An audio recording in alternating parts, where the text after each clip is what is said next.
What really went wrong with Sara Ali Khan? It is shocking the way things have happened with her. बहुत ही promising start किया था सारा ने, लेकिन उसके बाद क्या हुआ? कामयाबी देखी और कामयाबी देखी, लेकिन उसके बाद ग्रेजुअली जिस तरीके से डाउनफॉल उन्होंने एक्सपीरियंस किया है, ये बिल्कुल भी एक्सप्लेन करना बड़ा मुश्किल है। मेरे लिए बहुत शॉकिंग है, बिकॉज़ बहुत से मैंने मैंने स्टार्स को देखा है, बहुत से आर्टिस्ट को मैंने देखा है। एक आपको अंदाज़ा होता है कि ये जो स्पार्क है, वो कुछ आगे जाके कमाल करेगा एंड वो कमाल करने के हर तरीके की उनके अंदर एबिलिटी है।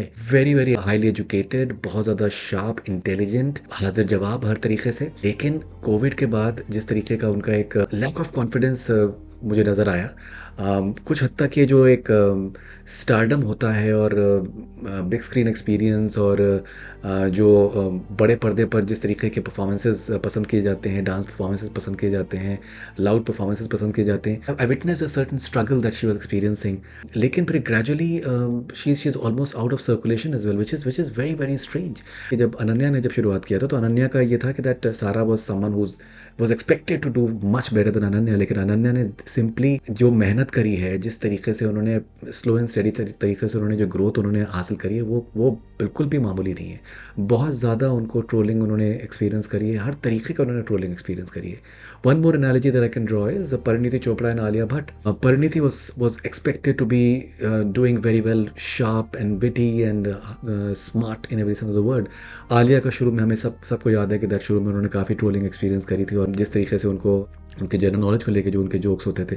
लेकिन आज आलिया जो है वो एक अलग ही लेवल पे हैं। Parineeti has done well, but Alia is on a different level altogether. And here Ananya has done very very well, and she's going from strength to strength.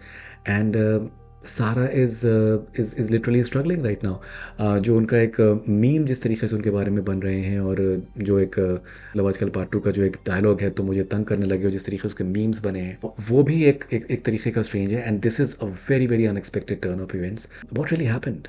हुआ क्या है, मैं जानना चाहता हूँ। And I genuinely want Sara to believe in herself much more, because ये stardom और ये सब चीज़ें चलती रहती हैं, लेकिन आपको अपने को एंजॉय करना बंद नहीं करना चाहिए, आपको अपने ऊपर काम करना बंद नहीं करना चाहिए। एंड जो आप अंदर से महसूस करते हो, वो आपको बनना बहुत ज़रूरी है। What do you think? This Faridoon Shahryar for analyse this with Faridoon Shahryar.